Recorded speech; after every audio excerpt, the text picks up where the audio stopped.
हम स्टार्ट करेंगे 1885 के भारतीय राष्ट्रीय कांग्रेस से, ठीक है। उसके बाद मैं आपको लेके जाऊंगा 1905 का जो बंगाल का विभाजन है वो आपको पढ़ाऊंगा। उसके बाद फ्रेंड्स हम पढ़ेंगे मुस्लिम लीग 1906 को। उसके बाद हम पढ़ेंगे कांग्रेस का विभाजन 1907 को, ठीक है। उसके बाद हम पढ़ेंगे खुदीराम बोस को जो फांसी हुई थी 1908 को, उसके बारे में पढ़ेंगे। गदर पार्टी 1913 को पढ़ेंगे। इसी तरीके से हम पढ़ेंगे गांधी जी का भारत आगमन 1915। मतलब जितने भी इंपॉर्टेंट टॉपिक होते हैं ना वो सारे हम पढ़ेंगे और जितने भी क्वेश्चन बनते हैं इससे वो हम पढ़ने वाले हैं। यकीन मानिए फ्रेंड्स बहुत ज़्यादा इंपॉर्टेंट और स्पेशल वीडियो आप सभी के लिए रहने वाली है। तो चलिए हम स्टार्ट कर लेते हैं। सबसे पहले फ्रेंड्स हम पढ़ेंगे भारतीय राष्ट्रीय कांग्रेस 1885 को, ठीक है। तो पहला क्वेश्चन इसमें बनता है कि 1885 में भारतीय राष्ट्रीय कांग्रेस यानी कि आईएनसी की स्थापना किसकी पहल पर की गई थी। राइट आंसर हो जाता है ऑप्शन डी, एओ ह्यूम के पहल पर। आपको बताना चाहता हूँ भारतीय राष्ट्रीय कांग्रेस की स्थापना कब हुई थी, आप बोलोगे 1885 में हुई थी। अगर आपसे एग्जाम में ये पूछ लें कि किसकी पहल पर की गई थी, एओ ह्यूम के पहल पर की गई थी। इंपॉर्टेंट पॉइंट से समझते हैं। भारतीय राष्ट्रीय कांग्रेस का गठन 28 दिसंबर 1885 को एलन ऑक्टेवियन ह्यूम द्वारा किया गया था। अन्य संस्थापक सदस्यों में दादा भाई नौरोजी और दिनशा वाचा शामिल हैं। पहला सत्र 1885 में वोमेश चंद्र बनर्जी की अध्यक्षता में बॉम्बे में आयोजित किया गया था। तो आपसे एग्जाम में पूछा जाता है कि बताओ भारतीय राष्ट्रीय कांग्रेस का जो पहला सत्र है कब आयोजित हुआ, आप बोलोगे 1885 में वोमेश चंद्र बनर्जी की अध्यक्षता में हुआ था। एनी बेसेंट भारतीय राष्ट्रीय कांग्रेस की पहली महिला अध्यक्ष थी। और इसी के साथ आपको बताना चाहता हूँ सरोजनी नायडू भारतीय राष्ट्रीय कांग्रेस की पहली भारतीय महिला अध्यक्ष थी। दोनों क्वेश्चन एग्जाम में पूछे जाएंगे आपसे अगर पूछा जाएगा कि बताओ भारतीय राष्ट्रीय कांग्रेस की पहली महिला अध्यक्ष कौन थी, आप बोलोगे एनी बेसेंट। और अगर आपसे पूछ लें कि बताओ भारतीय राष्ट्रीय कांग्रेस की पहली भारतीय महिला अध्यक्ष कौन थी, आप बोलोगे सरोजनी नायडू। फिर जितने भी मैंने यहाँ पे पॉइंट रखे हैं ना ये सभी अपने आप में क्वेश्चन है, ठीक है। तो आपको एक एक पॉइंट बिल्कुल ध्यान से समझना है और साथ में नोट्स बनाना है। ये तो हमने बात कर ली भारतीय राष्ट्रीय कांग्रेस 1885 के बारे में। अब हम आगे देखते हैं बंगाल का विभाजन 1905, ठीक है। अब हम इसको पढ़ने वाले हैं। जितने भी इंपॉर्टेंट क्वेश्चन और फैक्ट बनते हैं वो हम देखेंगे इसमें। तो हमारा क्वेश्चन है 1905 में बंगाल का विभाजन किसके द्वारा किया गया था। राइट आंसर हो जाता है इस क्वेश्चन का ऑप्शन बी, लॉर्ड कर्जन के द्वारा। 1905 में बंगाल का विभाजन हुआ लॉर्ड कर्जन के द्वारा। अगर हम डिटेल में इस क्वेश्चन को समझते हैं, 19 जुलाई 1905 को भारत के तत्कालीन वायसराय लॉर्ड कर्जन ने बंगाल के विभाजन की घोषणा की थी और 16 अक्टूबर 1905 को इसे लागू किया था। विभाजन के बाद बंगाल को पश्चिमी बंगाल और पूर्वी बंगाल में बांटा गया था। 12 दिसंबर 1911 को लॉर्ड हॉर्डिंग ने बंगाल को फिर से संगठित किया। तो यहाँ पे आपको समझ में क्या आया, देखो यहाँ पे जो क्वेश्चन एग्जाम में बनता है वो तो आप सबसे पहले यही बनेगा कि बताओ बंगाल का विभाजन किसने किया। तो आप बोलोगे बंगाल का विभाजन किया था वायसराय कर्जन ने, ठीक है। पूछा जाए कि कब हुआ था, वर्ष 1905 में हुआ था। ये वर्ष आपके लिए काफ़ी इंपॉर्टेंट है। और फ्रेंड्स अगर आपसे एग्जाम में ये पूछा जाए कि बताओ बंगाल को फिर से संगठित किसने किया, तब आपका आंसर होगा लॉर्ड हॉर्डिंग ने। देखो फ्रेंड्स बिल्कुल सिस्टम वाइज आपको पढ़ा रहा हूँ। यकीन मानिए जितने भी पॉइंट मैंने यहाँ पे रखे हैं अपने आप में क्वेश्चन है एग्जाम में, ठीक है। तो फ्रेंड्स हम पढ़ेंगे भारतीय राष्ट्रीय आंदोलन में मुस्लिम लीग 1906 के बारे में, ठीक है। ये भी काफ़ी इंपॉर्टेंट है। तो मुस्लिम लीग 1906 के बारे में जो पहला क्वेश्चन बनता है वो ये बनता है, ऑल इंडिया मुस्लिम लीग की स्थापना कब हुई थी। राइट आंसर हो जाता है ऑप्शन ए, वर्ष 1906 में। एग्जाम में डायरेक्टली पूछा जाता है कि बताओ ऑल इंडिया मुस्लिम लीग की स्थापना कब हुई थी, 1906 में। इंपॉर्टेंट पॉइंट समझते हैं। ऑल इंडिया मुस्लिम लीग यानी कि AIML की स्थापना 30 दिसंबर 1906 को ढाका बांग्लादेश में हुई थी। पूछा जाए कहाँ पर हुई थी, बांग्लादेश के शहर ढाका में हुई थी। इस लीग की स्थापना ढाका के नवाब सलीम उल्लाह खान के नियंत्रण में एक सम्मेलन में हुई थी। मतलब आपको ये पता लग गया कि ये जो ऑल इंडिया मुस्लिम लीग है इसकी स्थापना 1906 में हुई थी ढाका बांग्लादेश में। और इसकी जो स्थापना है ये ढाका के नवाब जो थे सलीम उल्लाह खान, इनके नियंत्रण में हुई थी। इस लीग का संविधान 1907 में कराची पाकिस्तान में बनाया गया था। इसका पहला अधिवेशन 1908 में अमृतसर पंजाब में हुआ था। ऑल इंडिया मुस्लिम लीग के पहले सत्र की अध्यक्षता किसने करी थी, आगा खान ने। ये सभी फैक्ट आपको ध्यान रखने हैं। अब फ्रेंड्स हम देखते हैं भारतीय राष्ट्रीय आंदोलन में कांग्रेस का विभाजन। तो आपको बताना चाहता हूँ वर्ष 1907 में कांग्रेस का विभाजन हुआ।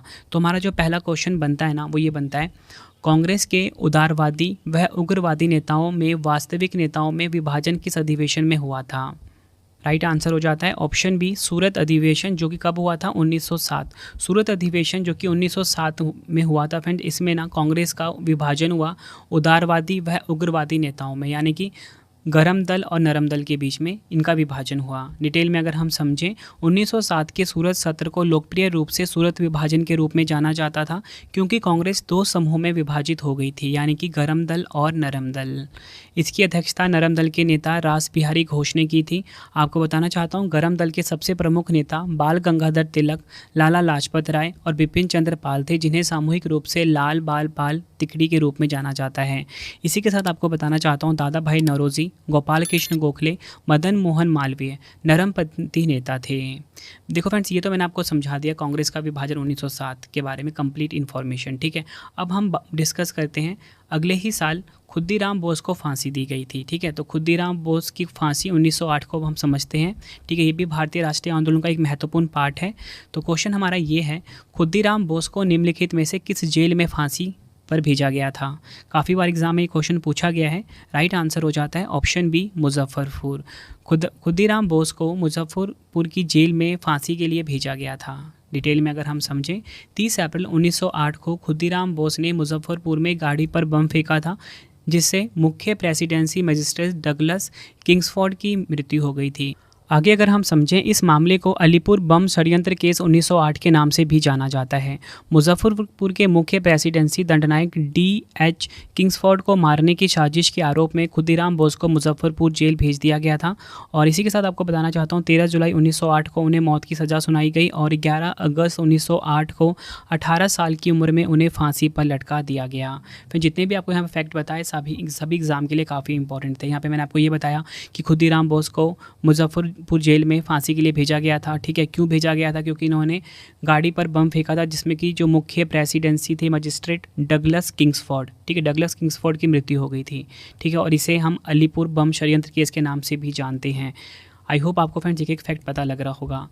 अब फ्रेंड्स हम पढ़ेंगे भारतीय राष्ट्रीय आंदोलन का जो इंपॉर्टेंट पार्ट है वो है गदर पार्टी, ठीक है। गदर पार्टी जिसकी 1913 में स्थापना हुई थी, इसके बारे में हम पढ़ेंगे क्वेश्चन और थ्योरी पार्ट में।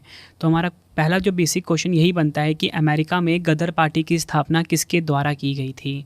राइट आंसर हो जाता है इस क्वेश्चन का ऑप्शन सी, उपयुक्त दोनों, लाला हरदयाल और सोहन सिंह भागना। लाला हरदयाल और सोहन सिंह भागना ने अमेरिका में गदर पार्टी की स्थापना करी थी। एग्जाम में कई बार पूछा गया है। गदर पार्टी की स्थापना लाला हरदयाल ने 15 जुलाई 1913 को सैन फ्रांसिस्को कैलिफोर्निया में की थी।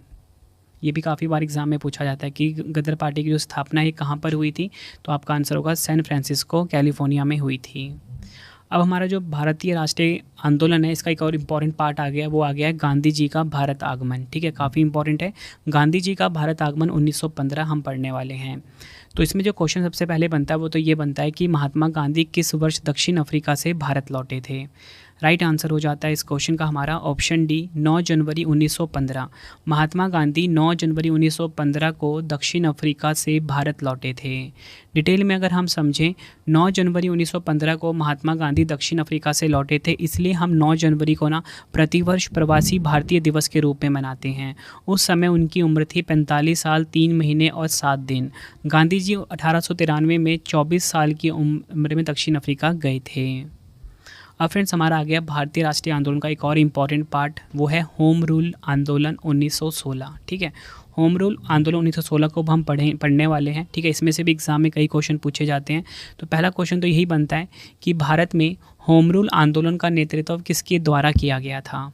राइट आंसर हो जाता है इस क्वेश्चन का ऑप्शन ए, एनी बेसेंट और बाल गंगाधर तिलक। भारत में होम रूल आंदोलन का जो नेतृत्व है ये एनी बेसेंट और बाल गंगाधर तिलक ने किया था। डिटेल में अगर हम समझें, भारत को स्वशासन दिलाने के लिए शुरू किया गया एक आंदोलन था। बाल गंगाधर तिलक ने 1916 में बेलगाम में बॉम्बे प्रांतीय सम्मेलन में पहली होम रूल लीग की स्थापना की थी। आपको बताना चाहता हूँ, होम रूल आंदोलन का आदर्श वाक्य है भारत के लिए स्वशासन। ये भी आपको ध्यान रखना, एग्जाम में पूछा जाता है। और होम रूल शब्द को आयरलैंड से अपनाया गया था।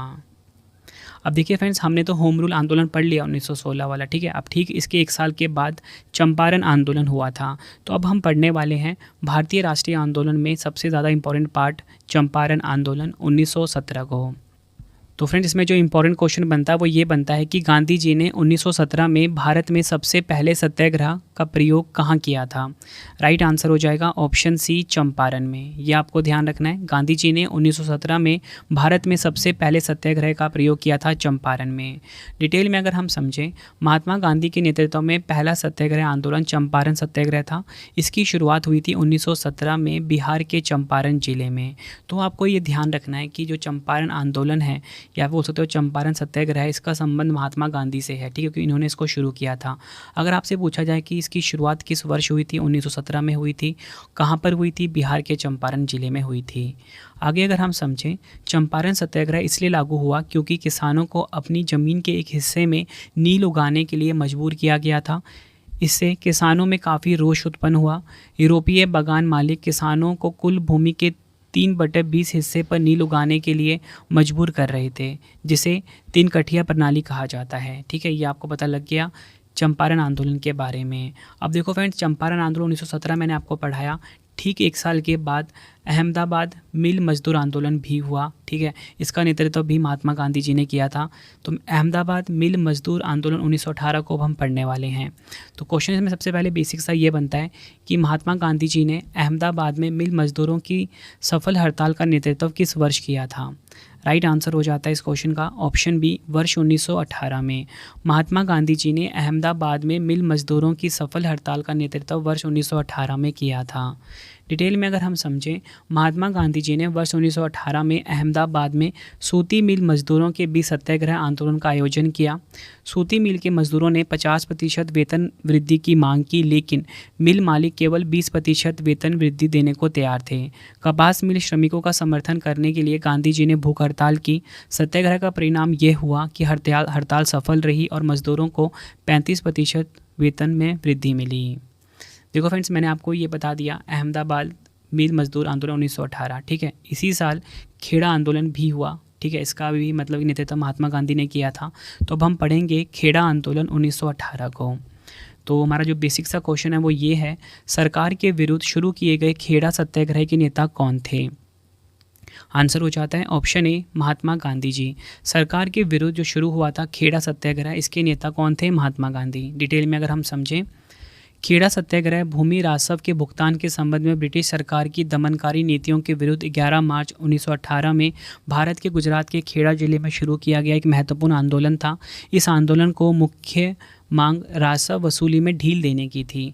किसानों ने सरकार को राजस्व देने से इनकार कर दिया था। आगे अगर हम डिटेल में समझें, खेड़ा के लोग फसल की विफलता और प्लेग की महामारी के कारण अंग्रेजों द्वारा लगाए गए उच्च करों का भुगतान करने में असमर्थ थे। गांधी जी और वल्लभ भाई पटेल के नेतृत्व में खेड़ा किसान आंदोलन का नेतृत्व किया गया था। देखो फ्रेंड्स, ये तो मैंने आपको बता दिया खेड़ा आंदोलन 1918 के बारे में। ठीक है, जो भी इंपॉर्टेंट पॉइंट थे मैंने आपको क्वेश्चन के माध्यम से भी समझा रहा हूँ, और जो भी एक्स्ट्रा क्वेश्चन बनते हैं ना, वो मैं आपको थ्योरी के पार्ट में समझा रहा हूँ। इसलिए मैं आपको अभी भी कह रहा हूँ कि जितने भी ये पॉइंट यहाँ पे मैं लिख रहा हूँ ना इंपॉर्टेंट पॉइंट में, ये अपने आप में ही क्वेश्चन है। ठीक है, आपसे पूछ लेंगे बताओ कि खेड़ा आंदोलन किस वर्ष शुरू हुआ था? आप बोलोगे 1918 में शुरू हुआ था। किस राज्य में? गुजरात राज्य में। ठीक है, उद्देश्य भी आपको पता लग गया क्यों शुरू किया गया था। राजस्व वसूली में ढील देने के लिए इसको शुरू किया गया था। ठीक है, अब हम ना देखो 1918 में खेड़ा आंदोलन हुआ। ठीक इसके 1 साल के बाद भारतीय राष्ट्रीय आंदोलन का एक और इम्पॉर्टेंट टॉपिक आ जाता है, रॉलेट एक्ट 1919। ये काफ़ी इंपॉर्टेंट है, इसमें से एग्जाम में क्वेश्चन काफ़ी ज़्यादा आते हैं, तो इसको आप बिल्कुल ध्यान से समझना। तो इसमें जो मैंने पहला क्वेश्चन आपके लिए फ्रेम किया है ना, वो ये किया है, रॉलेट एक्ट का उद्देश्य क्या था? राइट आंसर हो जाता है इस क्वेश्चन का ऑप्शन सी, सरकार द्वारा बिना मुकदमा दायर किए गए किसी व्यक्ति को बंदी बनाना। रॉलेट एक्ट का उद्देश्य क्या था? सरकार द्वारा बिना मुकदमा दायर किए किसी व्यक्ति को बंदी बनाना, ये इसका मुख्य उद्देश्य था। अब देखिए, जो जो क्वेश्चन एग्जाम में बनते हैं वो मैंने यहाँ पे आपके लिए रखे हैं। तो रॉलेट एक्ट को 6 फरवरी 1919 को पारित किया गया था, ये आपको ध्यान रखना है। और आगे अगर हम पढ़ें, इस अधिनियम के तहत सरकार को किसी भी संदिग्ध को बिना मुकदमे के जेल में डालने और सजा देने का अधिकार दिया गया था। महात्मा गांधी ने इसे ब्लैक एक्ट कहा था। इस अधिनियम को लॉर्ड चैम्सफोर्ड के कार्यकाल में पारित किया गया था। तो आपसे एग्जाम में पूछा जाता है कि बताओ ये जो रॉलेट एक्ट है किस वर्ष पारित किया गया था? आप बोलोगे 1919 में पारित किया गया था। उद्देश्य मैंने आपको बता दिया इसका। महात्मा गांधी ने किस एक्ट को ब्लैक एक्ट कहा था? तो आप बोलोगे रॉलेट एक्ट को कहा था। पूछा जाएगा कि बताओ कि जो रॉलेट एक्ट है ये किसके कार्यकाल में पारित हुआ था? तो आप बोलोगे लॉर्ड चैम्सफोर्ड के कार्यकाल में पारित हुआ था। देखो फ्रेंड्स, रॉलेट एक्ट के विरोध में ना भारत में कई कई जगह पे ना आंदोलन हो रहे थे, ठीक है। तो इसी का एक आंदोलन हो रहा था गुजरात में जलियांवाला बाग में, ठीक है। तो अब ये जो हम पढ़ने वाले हैं ना, ये काफ़ी इंपॉर्टेंट है। रॉलेट एक्ट 1919 के ठीक उसी साल जलियांवाला बाग हत्याकांड हुआ था, ठीक है। इसको हम ध्यान से समझते हैं, जलियांवाला बाग 1919 को। पहला क्वेश्चन बनता है बेसिक साइंस में कि जलियांवाला बाग हत्याकांड की घटना कब हुई थी। राइट आंसर हो जाता है ऑप्शन ए, 13 अप्रैल 1919 को जलियांवाला बाग हत्याकांड हुआ था। ये आपको ध्यान रखना है। अब देखिए, जो मैं आपको क्वेश्चन अभी बता रहा हूँ ना, ध्यान से आपने समझना है। ये सभी के सभी पॉइंट हैं, एमसीक्यू फॉर्म में एग्जाम में पूछे जाते हैं। पहला इंपॉर्टेंट पॉइंट है कि जलियांवाला बाग हत्याकांड को अमृतसर नरसंहार भी कहा जाता है। 13 अप्रैल 1919 को यह हुआ था। बैसाखी के दिन ब्रिटिश सेना ने जलियांवाला बाग में निहत्थे भारतीयों पर गोलियां चला दी थी, जिसके परिणाम स्वरूप वहां सैकड़ों लोग मारे गए। इस घटना के पीछे की वजह भारतीय स्वतंत्रता समर्थक नेताओं डॉक्टर सैफुद्दीन किचलू और डॉक्टर सत्यपाल की गिरफ्तारी थी। मतलब क्या हुआ था फ्रेंड्स, मैंने आपको बताया था ना कि 1919 में रॉलेट एक्ट आया था, ठीक है। तो रॉलेट एक्ट में क्या था, सरकार द्वारा बिना मुकदमा दायर किए किसी भी व्यक्ति को बंदी बनाना। तो सरकार ने क्या किया था, ब्रिटिश सरकार ने ये किया था कि जो भारतीय स्वतंत्रता समर्थक थे डॉक्टर सैफुद्दीन किचलू और डॉक्टर सत्यपाल को गिरफ्तार कर लिया था। तो इसी का विरोध हो रहा था कहाँ पे, जलियांवाला बाग में। बिल्कुल शांति तरीके से हो रहा था, लेकिन क्या हुआ आगे मैं आपको बताता हूँ। इस हत्याकांड के लिए पंजाब के lieutenant governor Michael O'Dwyer को सीधे तौर पर जिम्मेदार ठहराया गया था। इस हत्याकांड के बाद महात्मा गांधी जी ने केसर ए हिंद की उपाधि लौटा दी थी और इस हत्याकांड के बाद रविन्द्रनाथ टैगोर ने अपना नाइटहुड सम्मान वापस कर दिया था। मतलब फ्रेंड्स, यहाँ पे जो शांतिपूर्ण तरीके से जो आंदोलन हो रहा था ना जलियांवाला बाग में, इसमें क्या किया, जो जनरल डायर था उसने लोगों पे गोलियां चला दी, ठीक है। मैंने यहाँ पे आपको बताया ना, जिसमें कि कई लोग मारे गए, कई सैकड़ों लोग मारे गए। तो यही बता दिया मैंने आपको कि क्यों आंदोलन कर रहे थे। तो उसका रीज़न यही था कि रॉलेट एक्ट की वजह से डॉक्टर सैफुद्दीन किचलू और डॉक्टर सत्यपाल को गिरफ्तार किया गया था। और आपसे अगर एग्ज़ाम में पूछा जाए कि ये जलियांवाला बाग हत्याकांड हुआ था, इसमें किसने केसर ए हिंद की उपाधि लौटा दी थी, तो आप बोलोगे महात्मा गांधी जी ने। पूछा जाए कि जलियांवाला बाग हत्याकांड के बाद किसने अपना नाइटहुड सम्मान वापस कर दिया था, आप बोलोगे रविन्द्रनाथ टैगोर ने। ये तो बात होगी फ्रेंड जलियांवाला बाग हत्याकांड 1919 के बारे में कंप्लीट इन्फॉर्मेशन। अब हम अगला पढ़ते हैं खिलाफत आंदोलन। ये भी काफ़ी इंपॉर्टेंट है, भारतीय राष्ट्रीय आंदोलन का इंपॉर्टेंट पार्ट, ठीक है। तो देखो, खिलाफत आंदोलन 1919 से 1922 तक चला, ठीक है। तो इसमें जो क्वेश्चन बनता है, ये क्वेश्चन एग्जाम में ना कई बार पूछा गया है। तो क्वेश्चन है, खिलाफत आंदोलन का नेतृत्व किसके द्वारा किया गया था। मोस्ट इंपॉर्टेंट क्वेश्चन, आप मार्क करिए। तो राइट आंसर हो जाता है ऑप्शन ए, शौकत अली और मोहम्मद अली, ठीक है। शौकत अली और मोहम्मद अली ने खिलाफत आंदोलन का नेतृत्व किया था। डिटेल में अगर हम समझें, खिलाफत आंदोलन 1919 से 1922 तक चला था। यह एक ब्रिटिश विरोधी आंदोलन था। इस आंदोलन की शुरुआत मौलाना मोहम्मद अली और मौलाना शौकत अली ने की थी। इस आंदोलन का मकसद युद्ध के बाद तुर्क साम्राज्य के टूटने के बाद इस्लाम के खलीफा के रूप में तुर्क सुल्तान के अधिकार को बनाए रखने के लिए ब्रिटिश सरकार पर दबाव डालना था। इस आंदोलन के जरिए मुस्लिम समुदाय के बीच एकीकरण की कोशिश की गई थी। फ्रेंड्स, हमने पढ़ लिया खिलाफत आंदोलन के बारे में, ठीक है। अब हम अगला जो पढ़ने वाले हैं ना, वो पढ़ने वाले हैं असहयोग आंदोलन। इसको आप डबल स्टार मार्क कर लीजिए, हम टॉपिक थे। अब मैंने ना कहने के लिए तो मैंने आपको यहाँ पे 32 क्वेश्चन तक ही करवाए, लेकिन जितनी एडिशनल मैंने इन्फॉर्मेशन दी है, हर क्वेश्चन में मैंने आपको 5 से 7 इन्फॉर्मेशन दी है। मतलब 100 से ज़्यादा क्वेश्चन तो यहीं पे बन गए, ठीक है। अब कुछ एक्स्ट्रा क्वेश्चन हम पढ़ लेते हैं जो कि एग्जाम में बार बार पूछे जाते हैं भारतीय राष्ट्रीय आंदोलन से जुड़े हुए। यकीन मानिए, ये जो वीडियो आप देख रहे हो ना, ये टॉपिक आपका पूरा कंप्लीट हो रहा है आज, ठीक है। इससे बेस्ट वीडियो और इससे बेस्ट कंटेंट ना आपको किसी पेड कोर्स में भी नहीं मिलने वाला, ठीक है। तो चलिए हम अगला क्वेश्चन देख लेते हैं। क्वेश्चन है हमारा, आज़ाद हिंद फौज का गठन किसके द्वारा किया गया था। राइट आंसर हो जाता है ऑप्शन डी, सुभाष चंद्र बोस जी के द्वारा आज़ाद हिंद फौज का गठन किया गया था। डिटेल में अगर हम समझें, 21 अक्टूबर 1943 को सुभाष चंद्र बोस ने सिंगापुर में आज़ाद हिंद फौज का गठन किया। भारत को आज़ाद कराने के लिए भारतीय राष्ट्रीय सेना का विचार मूल रूप से रास बिहारी बोस द्वारा कल्पना की गई थी, जो 1915 में जापान चले गए थे। नेक्स्ट है, पूना सार्वजनिक सभा की स्थापना किसके द्वारा की गई थी। आंसर हो जाता है ऑप्शन बी, महादेव गोविंद रानाडे के द्वारा पूना सार्वजनिक सभा की स्थापना की गई थी। डिटेल में अगर हम समझें, पूना सार्वजनिक सभा की स्थापना 2 अप्रैल 1870 को गणेश वासुदेव जोशी, एस.एच. चिपलुंकर और महादेव गोविंद रानाडे ने पुणे में की थी। नेक्स्ट है, लंदन इंडियन सोसाइटी और ईस्ट इंडिया एसोसिएशन की स्थापना किसके द्वारा की गई थी? राइट आंसर हो जाता है ऑप्शन बी, दादा भाई नौरोजी। ये आपको ध्यान रखना है, लंदन इंडियन सोसाइटी और ईस्ट इंडिया एसोसिएशन की स्थापना दादा भाई नौरोजी के द्वारा की गई थी। डिटेल में अगर हम समझें, 1865 में दादा भाई नौरोजी के मार्गदर्शन में लंदन इंडियन सोसाइटी की स्थापना की गई। इसका गठन भारतीय छात्रों द्वारा राजनीतिक शिकायतों को व्यक्त करने के लिए एक मंच के रूप में किया गया था। ईस्ट इंडिया एसोसिएशन की स्थापना 1 अक्टूबर 1866 को दादा भाई नौरोजी ने की थी। इस एसोसिएशन का मकसद सार्वजनिक हितों और भारतीयों के कल्याण को बढ़ावा देना था। नेक्स्ट है हमारा क्वेश्चन, स्वतंत्रता मेरा जन्मसिद्ध अधिकार है और मैं इसे लेकर रहूँगा, यह कथन किसका है? राइट आंसर हो जाता है ऑप्शन ए, बाल गंगाधर तिलक का। स्वतंत्रता मेरा जन्मसिद्ध अधिकार है और मैं इसे लेकर रहूँगा, यह कथन है बाल गंगाधर तिलक का। तिलक को भारतीय शांति का जनक भी कहा जाता है, ये आपको पता होना चाहिए। वह चरमपंथी गुट से ताल्लुक़ रखते थे। उन्होंने 2 पत्रिका प्रकाशित की, मराठी में केसरी और अंग्रेजी में महारता। नेक्स्ट है, अप्रैल 1920 में दिल्ली की केंद्रीय असेंबली में बम फेंकने वाले क्रांतिकारी नेता कौन थे? राइट आंसर हो जाता है ऑप्शन सी, सरदार भगत सिंह। डिटेल में अगर हम समझें, 8 अप्रैल 1929 को भगत सिंह और बटुकेश्वर दत्त ने दिल्ली स्थित केंद्रीय विधानसभा में बम फेंके। बटुकेश्वर दत्त के खिलाफ केंद्रीय विधानसभा बम मामला दायर किया गया था। उन्होंने केंद्रीय विधानसभा हॉल में आगंतुक गैलरी में इंकलाब जिंदाबाद के नारे लगाने शुरू कर दिए थे। अगला क्वेश्चन है हमारा, निम्नलिखित में से किसने तीनों गोलमेज सम्मेलनों में भाग लिया? राइट आंसर हो जाता है इस क्वेश्चन का option A, B.R. Ambedkar ji. B.R. Ambedkar ji ने तीनों गोलमेज सम्मेलनों में भाग लिया था। अगला क्वेश्चन है, महात्मा गांधी जी ने किस गोलमेज सम्मेलन में भाग लिया था? राइट आंसर हो जाता है ऑप्शन बी, द्वितीय गोलमेज सम्मेलन में महात्मा गांधी जी ने भाग लिया था। नेक्स्ट है, कांग्रेस के उग्रवादी तथा उदारवादी नेताओं में पुनः मेल किस अधिवेशन में हुआ था? आंसर हो जाता है ऑप्शन ए, लखनऊ अधिवेशन 1916 में।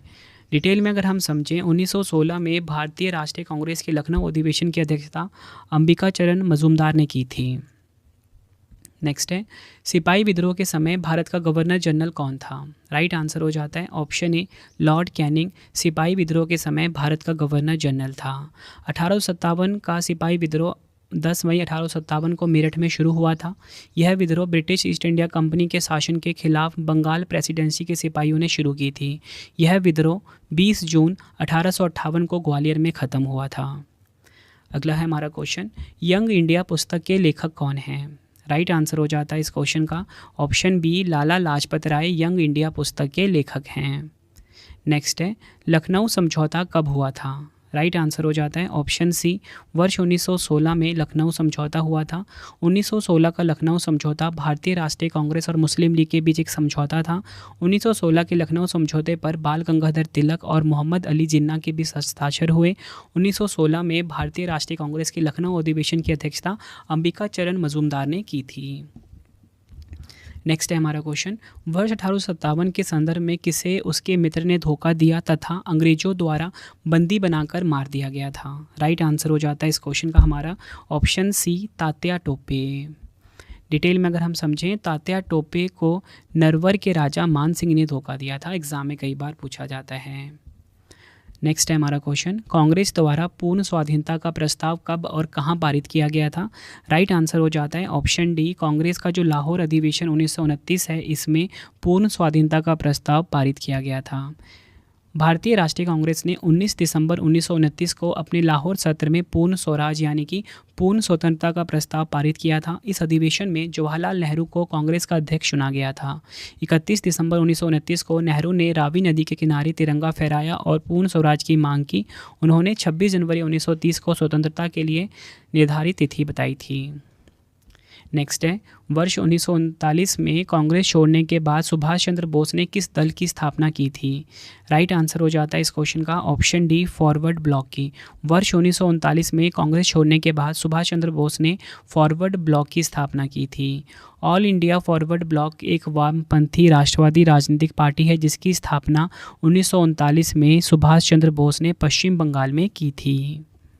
अगला क्वेश्चन एग्जाम के लिए काफ़ी इंपॉर्टेंट क्वेश्चन है ये, गांधी इरविन समझौता कब हुआ था?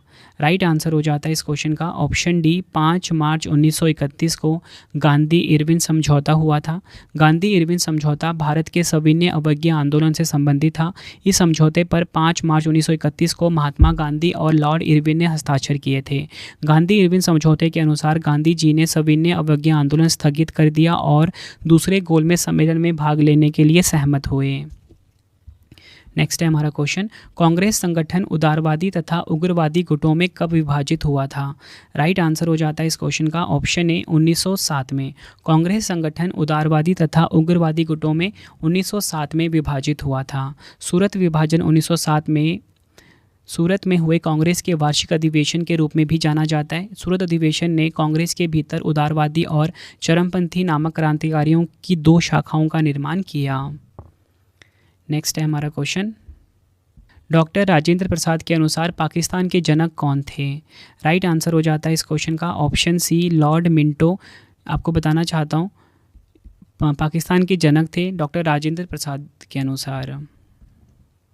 नेक्स्ट है 18 फरवरी 1946 को जल सेना के द्वारा खुला विद्रोह कहाँ पर किया गया था? काफ़ी इंपॉर्टेंट क्वेश्चन है ये भी। राइट आंसर हो जाता है ऑप्शन बी बॉम्बे में। 18 फरवरी 1946 को जल सेना के द्वारा खुला विद्रोह जो है ये बॉम्बे महाराष्ट्र में हुआ था। नौसैनिक जहाज़, याद रखना है आपको, नौसैनिक जहाज़ HMIS तलवार पर नौसेना के अधिकारियों ने रहने की स्थिति और उन्हें दिए जाने वाले भोजन का विरोध करना शुरू कर दिया। विरोध 18 फरवरी 1946 को शुरू हुआ। नेक्स्ट है इंडियन मुस्लिम लीग की स्थापना कब की गई थी? राइट आंसर हो जाता है ऑप्शन ए वर्ष 1906 में इंडियन मुस्लिम लीग की स्थापना हुई थी। ऑल इंडिया मुस्लिम लीग का गठन ढाका बांग्लादेश में 30 दिसंबर 1906 को हुआ था।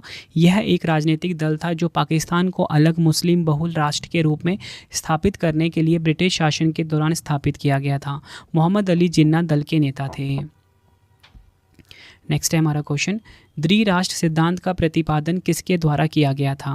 राइट आंसर हो जाता है ऑप्शन डी मोहम्मद अली जिन्ना के द्वारा। डिटेल में अगर हम समझें, द्विराष्ट्र सिद्धांत को सर सैयद अहमद खान का वास्तविक जनक माना जाता है। हालांकि 20वीं सदी की शुरुआत में पाकिस्तान के संस्थापक मोहम्मद अली जिन्ना ने भी सिद्धांत का प्रस्ताव रखा था। अगला क्वेश्चन, भारत सेवक समाज के संस्थापक कौन थे? आंसर हो जाता है ऑप्शन डी गोपाल कृष्ण गोखले भारत सेवक समाज के संस्थापक थे। डिटेल में अगर हम समझें, भारत सेवक समाज या the servants of India society का गठन पुणे महाराष्ट्र में 12 जून 1905 को गोपाल कृष्ण गोखले द्वारा की गई थी। समाज का उद्देश्य भारत के नागरिकों के लिए स्वैच्छिक सेवा के रास्ते खोजना और विकसित करना था। नेक्स्ट है हमारा क्वेश्चन, डेक्कन एजुकेशन सोसाइटी की स्थापना किसके द्वारा की गई थी? राइट आंसर हो जाता है इस क्वेश्चन का ऑप्शन सी ए और बी दोनों। बाल गंगाधर तिलक और गोपाल गणेश अगरकर के द्वारा डेक्कन एजुकेशन सोसाइटी की स्थापना की गई थी। डेक्कन एजुकेशन सोसाइटी की स्थापना साल 1884 में पुणे में हुई थी, यह भी आपको ध्यान रखना है। नेक्स्ट है हमारा क्वेश्चन, संपूर्ण भारत में प्रथम स्वाधीनता दिवस कब मनाया गया था? राइट आंसर हो जाता है ऑप्शन बी 26 जनवरी 1930 को। फ्रेंड्स, आप ना हमारा टेलीग्राम भी ज्वाइन कर लेना रवि स्टडी जी के नाम से, जहाँ पे आपको डेली जीके की एक शीट दी जाती है रिवीजन के लिए और साथ में ही करंट अफेयर्स का PDF भी दिया जाता है। रवि स्टडी जी के नाम से हमारा टेलीग्राम है। नेक्स्ट है, बंगाल में क्रांतिकारी नेताओं द्वारा किस संस्था की स्थापना की गई थी? राइट आंसर हो जाता है ऑप्शन बी अनुशीलन समिति। नेक्स्ट है, कांग्रेस के प्रथम अधिवेशन की अध्यक्षता किसके द्वारा की गई थी? राइट आंसर हो जाता है ऑप्शन बी व्योमेश चंद्र बनर्जी के द्वारा कांग्रेस का जो प्रथम अधिवेशन था इसकी अध्यक्षता करी गई थी। नेक्स्ट है, वर्नाक्यूलर प्रेस एक्ट किसके शासन में पारित किया गया था? आंसर हो जाएगा ऑप्शन ए लॉर्ड लिटन के कार्यकाल में। अगला क्वेश्चन, मुझ पर किया गया लाठी का एक एक प्रहार ब्रिटिश साम्राज्य के कफन में कील बनकर रहेगा, ऐसा किसने कहा था? आंसर हो जाएगा ऑप्शन सी लाला लाजपत राय ने। डिटेल में अगर हम समझें, लाला लाजपत राय को शेर ए पंजाब के नाम से भी जाना जाता था। 19 मई 1894 को लाला लाजपत राय ने पंजाब नेशनल बैंक की स्थापना करी थी, ये भी आपको ध्यान रखना है। अगला क्वेश्चन है हमारा, हंटर कमेटी की नियुक्ति सरकार द्वारा किस घटना की जांच के लिए की गई थी? राइट आंसर हो जाता है ऑप्शन बी जलियांवाला बाग हत्याकांड की जांच के लिए हंटर कमेटी की नियुक्ति सरकार द्वारा की गई थी। अगला क्वेश्चन, मुस्लिम लीग द्वारा मुक्ति दिवस कब मनाया गया था? आंसर हो जाता है ऑप्शन बी 22 दिसंबर 1939। अगला क्वेश्चन, केसरी और मराठा समाचार पत्र किसने निकाले थे? राइट आंसर हो जाता है ऑप्शन ए, बाल गंगाधर तिलक ने केसरी और मराठा समाचार पत्र जो थे ये निकाले थे। नेक्स्ट है, भारतीय राष्ट्रीय कांग्रेस की स्थापना के समय भारत का गवर्नर कौन था? आंसर हो जाएगा ऑप्शन बी, लॉर्ड डफरिन। भारतीय राष्ट्रीय कांग्रेस की स्थापना के समय भारत के गवर्नर थे लॉर्ड डफरिन। अगला क्वेश्चन, गांधी जी द्वारा किस पत्रिका का संपादन किया गया था? आंसर हो जाएगा ऑप्शन ए, हरिजन। नेक्स्ट है हमारा क्वेश्चन, जलियांवाला बाग हत्याकांड के विरोध में सर नाइटहुड का खिताब किसके द्वारा वापस कर दिया गया था? आंसर हो जाता है ऑप्शन बी, रविंद्रनाथ टैगोर के द्वारा नाइटहुड की जो उपाधि थी ये वापस कर दी गई थी। अगला क्वेश्चन, इंडियन सिविल सर्विसेज की परीक्षा पास करने वाले पहले भारतीय कौन थे? राइट आंसर हो जाता है इस क्वेश्चन का ऑप्शन ए, सत्येंद्र नाथ ठाकुर जो हैं ये इंडियन सिविल सर्विस की परीक्षा पास करने वाले पहले भारतीय थे। अगला है हमारा क्वेश्चन, इल्बर्ट विधेयक किस वायसराय के काल में पेश किया गया था?